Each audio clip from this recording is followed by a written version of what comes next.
Hey, vo in chu kan tuma kan thei lok lova long tlai bethel tlang tong trai tlanga kan kaldon ani chung ko in hi mam pui tlang kong ani a khu khu Myanmar ekis policy kong pui khania ti chuan hei long tlai khoveng mor chongte kong peng thla ni a kulai ku chan mari ani khi lam khi college veng ani a ti chuan khi lai khi chon hu chon hu ani a onin hei hi trong trai tlanga in pui ni a hei reception counter ani a khu lai khu toilet in thirna oma chuan hi lai hi hei waiting set nom takalo om poka chuanin helai hian hei enge ni kan label chiang don ani kan vai khat kal na ni a trong trai room nge ni a heng hi kan en don ani hei hi trong trai na in pui ber ani a ti chuanin hei chau hi ni lo hei mi rang in an donate in a lo oma heng hi trong trai na room ma ni fin ril na mun om phei thlia a ti chuanin khila khi water reservoir ni mai the ti chuan he lai hianin trong trai room hi om le thlia bokani khai hei alom om le mai trong trai mi te fuan khom na thin ani ti chuanin hei hi trong trai na in pui ber chung kha ania room po athol nuam thakop mai ta hian ninga nia piang in tlai dar nga a adua piang long tlai kho chunga mi te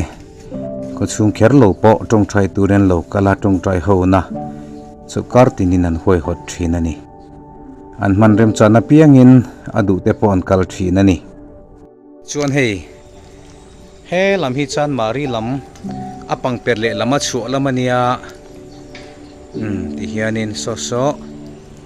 Lai Autonomous District Council office mun pui ani a so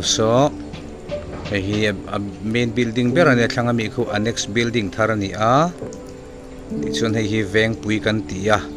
khilai building lian pui khi Don Bosco longtlai ani ti son khanin kanan chuan zel ani in lo thlir ve tan khi lama khi long tlai tang hian si ha hi hla lo khop pai khi chuma cha dewa du angin mu fe theilawa khi si ha ni nai te ni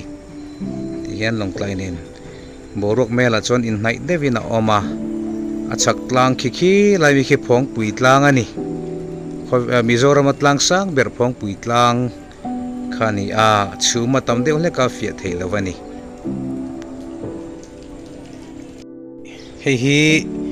waiting set ani a helai hianin trong trai tlang ke pan chho na helan tul zol nuam tak a oma hemi main building trong trai na in pui hnunga hian ani a he cross pathum lian pui an lo tar ani an lo phun ani hi hiram lo thleng ro se ti te ram chu ne na chu lal pa ta ni ti te om akani ti te thuin zia kani hi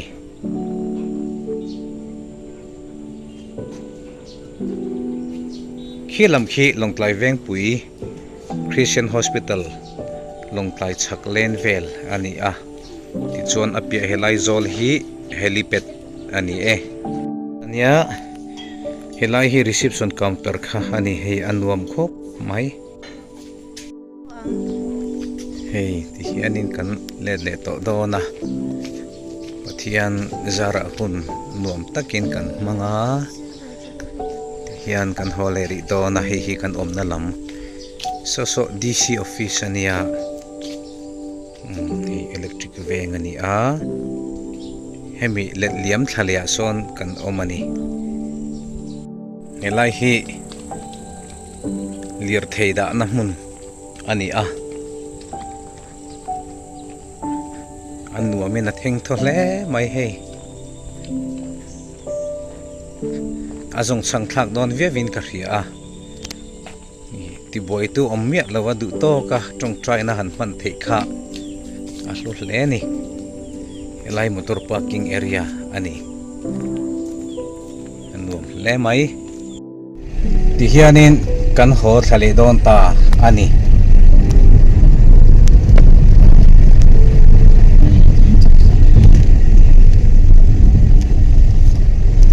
When sa kadar to mi titro. Ale. To mi. yan kong kan pungal may nai telo ni Ni so ale kini po bazar kan kala hay tong tong kan. do kula hol ani Ale.